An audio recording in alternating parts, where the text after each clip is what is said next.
Welcome to the Mostly PT Podcast. I'm Brant. I'm Alex Bruxman. And today's episode is sponsored by Welch's Fruit Snacks. More than grape jelly. You don't want to taste them? Oh. You told you throw it away. We gotta do a taste test. Anytime we have a food item, we have I've never had Welch's Fruit Snacks before. You're missing out. It's a joke. Open them up. Alright, it's kid proof. Can Brant be smarter than the fruit snack packet? Oh, I mean, I ate these in one of the episodes, remember? We're You talking did. about it. Yeah, these are good. Alright, grape. Can I have one? You got grape, I'll go, Let's see. what's this? I'll go strawberry. Ready? You want to cheers?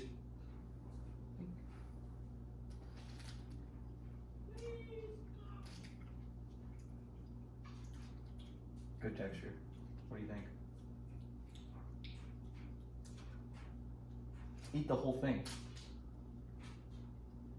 Aerate it. Oh, not this again. Yeah, it's pretty good. 8 out of 10. Not the best fruit snack I've had. 8.1. Good source of carbs. We'll save those for later if we get hungry in the middle of the episode. Welcome back. Episode 13. 13. That was nice. It was. I like that. We're back in biz. What's on the docket today? Alright, today on the docket, like we promised, we're going to start with how much does Brant know about the states? U.S. geography. I'm going to give him 10 states. I got his phone right here. I'm just going to look up a state. What do you guess I'm going to get? I bet you I'm 30-40%. See, I'll give you 6 out of 10. I'll give you I'll range it. I'll give you some easy ones and then I'll give you a couple hard ones. Okay, so you're just showing the I'm just showing you the state. shape of the state? Yep. Okay. You think you can do it? Hopefully one of them's Texas.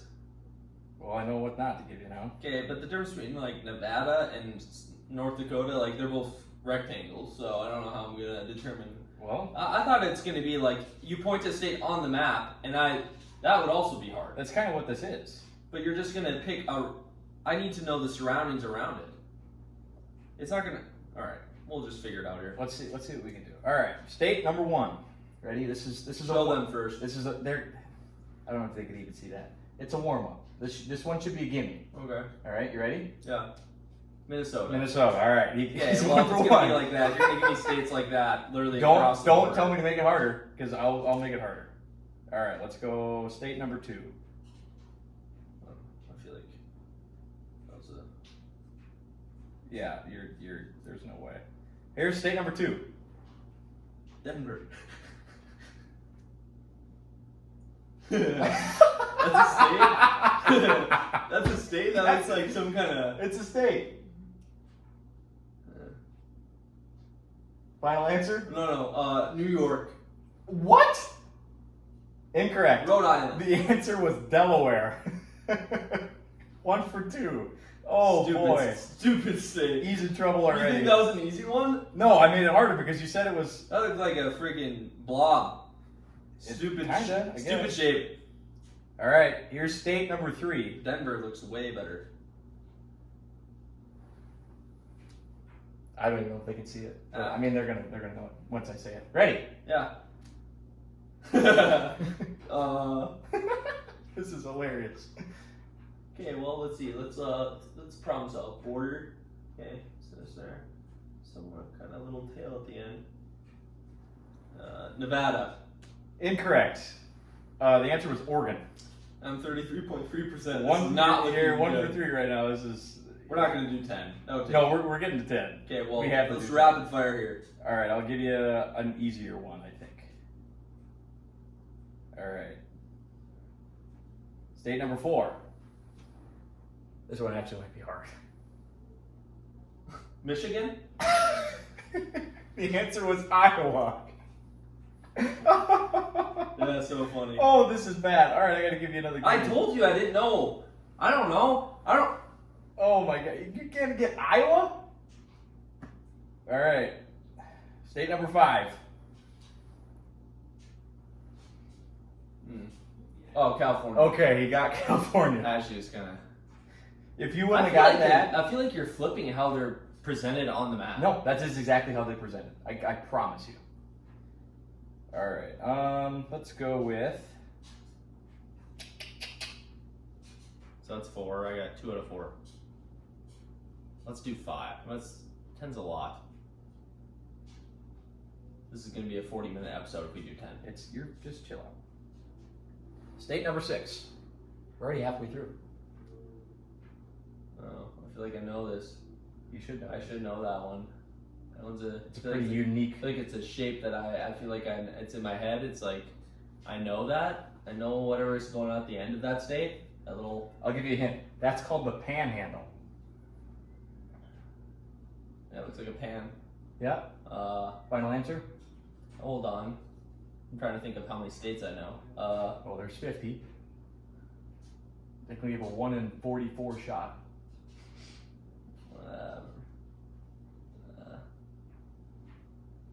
Michigan. I already guessed Michigan. That is Yeah, but I didn't get it right, so therefore I can guess Michigan. That is Oklahoma, folks. Just north of Texas. This is way harder that I can't see the actual map. What? That's the whole point. Yeah, I'm gonna get 20% for sure. All right, he's 2 for 6. I mean, like North Dakota, or that's just a square. That might actually be hard because I don't know where it's on the map. State number 7. Oh, Michigan. Okay, I gave you Michigan. Yep. All right, he's 3 for 7. That was kind of a. So the best you can get right now is 6 for 10, which I said you would get. Shoot or shoot. Okay. Let's go with.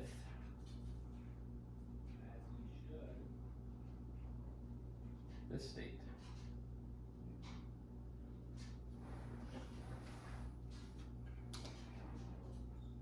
No clue?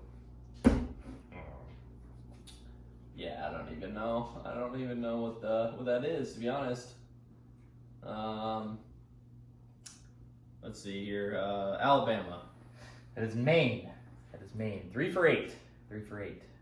Tough start. It's hard for me. Actually, we're past the start. If I had a list of states, I could maybe like determine this is what it is. This is pretty. That would help. This because is worse than I thought you were going to do. Here's state number 9. I did tell you, geography is like my worst.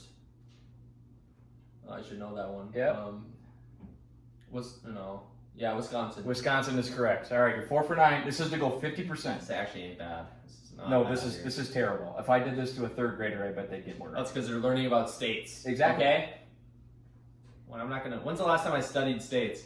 Oh, hey, can you hang out today? No, I'm studying my states. Yeah, no one says that. All right, final state. Can he bring it home and get 50%?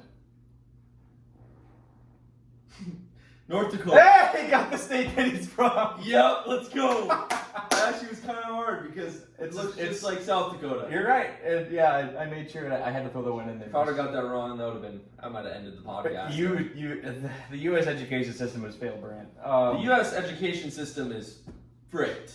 Yeah, good one. All right, let's. How about we stop teaching about the states? I don't know. It doesn't matter where we're at, and we start learning about skills that you need in life. Like, yeah, that's a good one. Like I don't know. How do I pay my bill? How do I do this? What are taxes? Instead of, hey, what's Delaware? What state? Where's Denver at? Next week we'll do state capitals for me and see if I can go better than 50%. Wow. Okay. All right. Moving on. What's important to know? What do we, instead of doing states? What do the people want to hear? I don't know. Tell us in the comments. They've been pretty dry lately. Go on. No comments recently. Go to the next topic. Maybe, like I said, put a dot. Send that out. All right. I'm talking. Go to the next topic. All right. Welcome to the Mostly PT podcast. Biggest animal we think we could kill. So, and assuming it's also trying to kill us. The parameters it's not just here, chilling out. The parameters here are you versus an animal. You have no weapons or anything to defend yourself. It is you have your body versus an animal. Yeah. What is the biggest thing that you think you could kill without it killing you? Obviously. Yeah, I think the best way to talk about this is starting with what can we for sure kill? So like a little small animal, like a rabbit, that's dead. Yep. So let's build up from there. A turkey. Dead. Yep, probably birds we can probably kill. Except an eagle. You're not killing an ostrich, but I don't know. That's a big bird. You think you're gonna kill an ostrich? No, I'm saying, you were starting at rabbit, then you went to turkey, and then I was like, I'm going based off size. And then I went to species. eagle, and now you went to ostrich. An ostrich could kill you. Yeah. Okay. But do I think I could kill it? I'm actually going off cuteness. Cute. Ostriches are not cute. Yeah. Right. Neither are turkeys. Okay. Okay. My answer. Let's just skip the what can we kill. Yeah. I think is a big dog.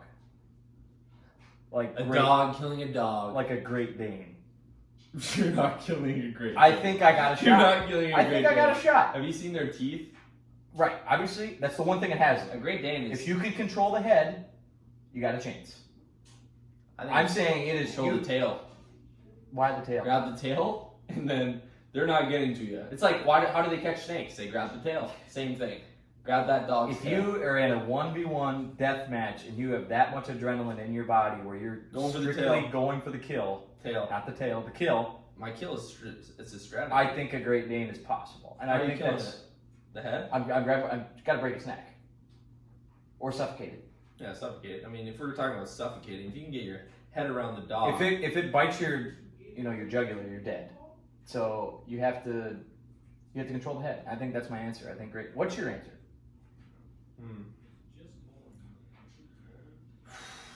What do you think? A Great Dane. I don't know about that one. Okay, let's say. Do you think you could go bigger or smaller than a Great Dane? Depends on the species. Maybe go away from dogs. What about like? I would consider that's a domesticated animal. Yeah, like a baby wolf or like a teenager. Wolves are dead. A wolf? A wolf. You think you're gonna walk upon a wolf? I'm trying to help you out here. I have my answer. And it's a Great Dane. You can't say dog. Why? It's a pet. So there's wild dogs. You never know if a dog. Yeah, they eat dog in China. Don't say that. They do. Anyway. I mean, if I can get my arms around something, I probably could kill. Let's see here. A dolphin. You're going dolphin? That's a big animal. That's a mammal, actually. Okay, but now you have to think. Dolphin. Now you have to think that you're in the same terrain as them. Can you swim long enough? I think you could. If they're trying to kill me, they're swimming towards me. I think it's gonna swim in. I think little swim action. What am I gonna do? do? First, I'm gonna poke its eyeballs out. It's not gonna know what to do in the water. It's gonna be, they go. It's gonna be like, I don't know where I'm at, and all of a sudden, bam! I don't know how. I think I would open its jaws out and like. This is getting very. This is terrible podcast. A dolphin. That's bigger than a Great Dane. All right. Let us know in the comments. A, what is the biggest animal you think you could take down? And B, would you rather face a Great Dane or a dolphin? Because I went the smart choice and took something that is on land and not in. I didn't go with a pet, so whatever. All right. Next, let's get to the physical therapy. Yeah, find your page. Well, all it says is stretching. So. Well, let's talk about stretching. All right, stretching. You want to lead the discussion? Where do you want to take this? Stretching is good. Overall benefit of stretching is good. Stretching as in stretching. Why is that? Here's a good question. Why is that when people say stretching, you automatically think of stretching your hamstrings? Is that because hamstrings are the tightest muscle usually in the human body? I feel like it's one of the easier stretches to do, and you can do it wherever. So that's probably why. That is probably why. Because like, if you say stretching, why isn't someone like, oh, stretching? Oh, stretching. Yeah. Anyways, people do that. Yeah. Okay. You want to talk about it in a clinical utility of stretching? You can do it with anything. How effective do you think stretching is for pain? That's a good question. I think for someone who has a very high severity of pain, I think it could be beneficial because it's getting a little bit of tissue movement and something actually going on in the region of their pain that's not actively forcing contraction, that's maybe bringing on their pain. So I think it's the smallest step, or I think it's a step in the right direction to get to something bigger as an intervention, but I think stretching is a good place to start with someone with chronic pain. Would you agree in that statement? Yeah, I think it's, I agree. Like it's a good, I feel like the reason I use stretching, one of two reasons. Like I think you said it's a movement that's usually more tolerable for someone to do. and you're still taxing the muscle because like people can get soreness from stretching. Yep, you can get down. And people actually do if they've never stretched or if they haven't stretched a whole lot. People who are sedentary. Sometimes it's start even stretching worse every day. than lifting. But besides that, another reason why I go into stretching is if the patient in the subjective is like, I go, what has helped in the past? Like, what do you like their experiences with previous therapy? What has worked? And they go into some kind of stretch, like, oh, we did some stretching. I'm probably gonna go into some stretching. I know that sounds like. No, I definitely think you're right.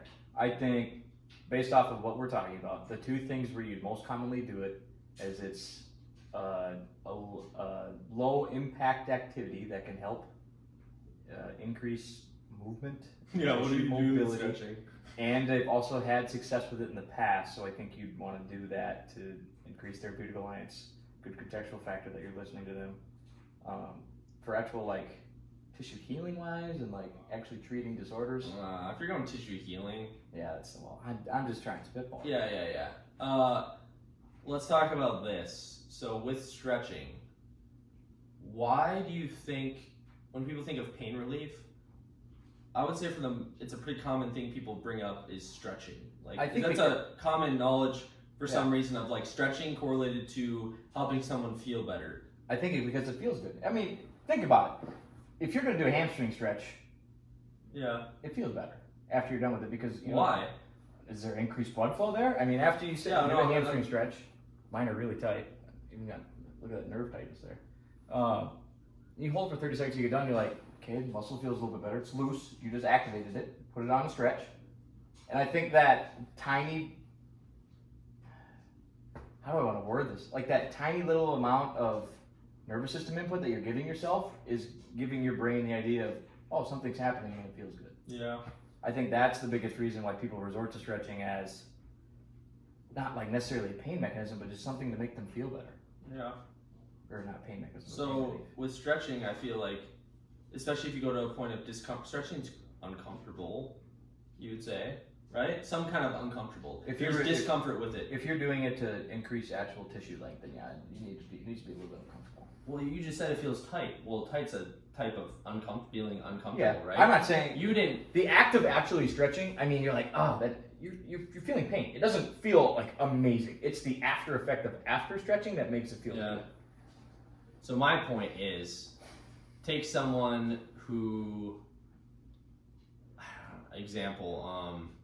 like hamstring. That's the easiest example. They have pain in their hamstring, whatever it's a tear, like a tear they've had for a while and it's healing, but they want to stretch. Go. We should just go. We're back. Welcome to part 2. We're back. There's probably gonna be a weird thing where we're talking and then boom, it goes like we're back. Alex's alarm went off, so I that's what happened. set for a reminder We're gonna be transparent about to that. do something. We're amateurs at this, obviously. It's our first edit of the podcast. We're learning with you. Okay. What I was saying, stretching is an uncomfortable feeling, but it's not their pain. So if we think about pain mechanisms, right? Endogenous opioid theory, or so simplifying it, blocking someone's pain with another experience, so another type of pain that's not going to make it worse. And also, the pain is usually someone's more willing to go into that pain than their pain. So you're literally giving them something where it can take away their pain, right? And they're moving. That's the best answer we've had. Yeah, on this topic, yeah. Like right now, like after I just got done, like I can feel my left hamstring was activated. Like I can feel that something was going on, that a physiological effect that's taking place where I'm like, hey, my left hamstring feels different, you know? Yeah, and I think I don't know the true science behind why stretching helps. You want to talk a little bit about dynamic versus static? Well, we could talk about how long do you hold stretches? Well, do you want to go to like American College of Sports Science? What is the ACSM state that how long you should stretch for? 5 to 10 minutes a week per muscle group. So that's you're gonna do it every day, twice for 30 seconds. The minimal effective dose, I'm pretty sure, is 5 minutes. Yeah, that's what 5 is. After you get past 10, there's no benefit. Okay. And the benefit being tissue lengthening. Okay, that's a Increased flexibility. okay. Yeah, I was gonna say you think you're actually stretching the muscle when you're stretching. Not past its norm, or not past what it can actually go, because if you did that, then the muscle would tear. Do you think if you stretch, if I did this for an hour, do you think I would actually lengthen the muscle? No, because it would go back because it's elastic. Why do they do long duration stretching to actually like what do you think the point is, like, hey, I'm lengthening someone's muscle compared to, because what we're talking about, probably should explain the scenario, like the reason why I can go from here to do it like oh, I can go farther. I didn't lengthen my muscle. That's a great example. Like I didn't lengthen my muscle. My nerve was just more tolerable to the range. So, and that doesn't last forever. That's like, have you seen like the chiropractors on like social, like TikTok, for example? It's That like are a like, magic trick. oh, raise your arm, and they're like, here, and they're like, oh, I can't do that, and then they're like, oh, go like this a couple times, Yeah. and then they move it, and then they're like, oh my gosh, I got it to there, and they're like, oh, we just completely changed the way that your biomechanics work in your shoulder. No, you just moved your arm. Like manipulations is basically a quick stretch. Right. Oh, now you can go farther. Yeah, no crap, because you just moved into the range. You just moved it farther the next time. So it's just your body's nervous system being more tolerable to that, but it just doesn't last that long. Now there is stretching, I believe, like low load, long duration stretching, like a splint, where you actually can change, I believe, like the muscle's actual length, or change the property of the muscle. You see that in like, I'm not gonna get like disorders. Like let's say you have your hand open forever. Yeah. You know, and you have something in there that doesn't allow you to close your hand, and you have it on for a year. It's held in constant extension. You take that splint off after a year, your muscle. I mean, I would think that the muscles would be in elongated position for that long, where they're not gonna obviously not gonna be able to close your fist or anything. But I think we're talking about the same thing. Yeah. I wanted to get your thoughts on it. Yeah. Okay. So you wanted to bring up types of stretching. Let's wrap it up with dynamic versus static. And why should you stretch? And let's finish there too. Well, okay, we were talking about pain. Dynamic versus static. What are you going with, or what's your thoughts on dynamic versus static? If you're what's dynamic versus static? Dynamic means moving. This is static stretching right here. This would be dynamic. Bring it up, bring it down, bring it up, bring it down. Movement is the key to dynamic stretching. That's what dynamic means. Movement. Dynamic stretching has been shown to increase output and increase in, not force production. What do I want to say here? Yeah, brain's melted. If you're going to do an athletic event or lift, dynamic stretching is the best. Static stretching has actually been shown to slightly hinder your effects. Performance? Right. Or is it injury? I don't actually know a whole lot. Injury, they can't decide if it's for it or not. It's like 50-50. So dynamic stretching can actually, I don't know if it slightly actually makes it better for your performance output, but static stretching can slightly hinder. So if you were going to stand like, I'm going to go run a mile, first thing you're going to do is sit there and static stretch. You see people doing that. I know, because that's the stigmatism around it, that stretching is like, oh my gosh, I have to stretch before I do something. Because that's what people think of when they think of stretching. Right. They don't think of this as stretching. Right. They think of this as stretching. Like if you were going to play in a football game, if you were going to go out right before the first snap and you have 50 minutes to warm up, you shouldn't be static stretching. You should be at dynamic stretching. Yeah. I don't necessarily know the reason behind that. I got told it once. I remember learning about it too. I can't explain it well enough to make it sound like to really argue my point. Yeah, I could. So going through like what I'm thinking is why dynamic stretching would be better is because if like football, for example, is a lot of quick movements. Well, the best warm up for what you're doing is something that looks like what you're doing. So a quicker movement is probably better because you're doing quicker movements. Now, if you're in gymnastics and you have to be at end range stuff, maybe holds would be better. I don't know. Or something that for some reason, you need to be at end range positions for an extended period of time. Sport specific. You're a professional sit and reach athlete. Yeah. Might want to do static stretching before. That's fair. I don't know. Like that could be. Bottom line, if you find that stretching helps, and you think it has a positive benefit in whatever you're doing, continue to stretch. It's not going to hurt you in any way, unless you're like ballistic stretching, then you could cause muscle damage. Yeah, it's a different. Which is bouncing at the end range, which is it's a form of. Besides the topic. That's a topic for another day, I guess.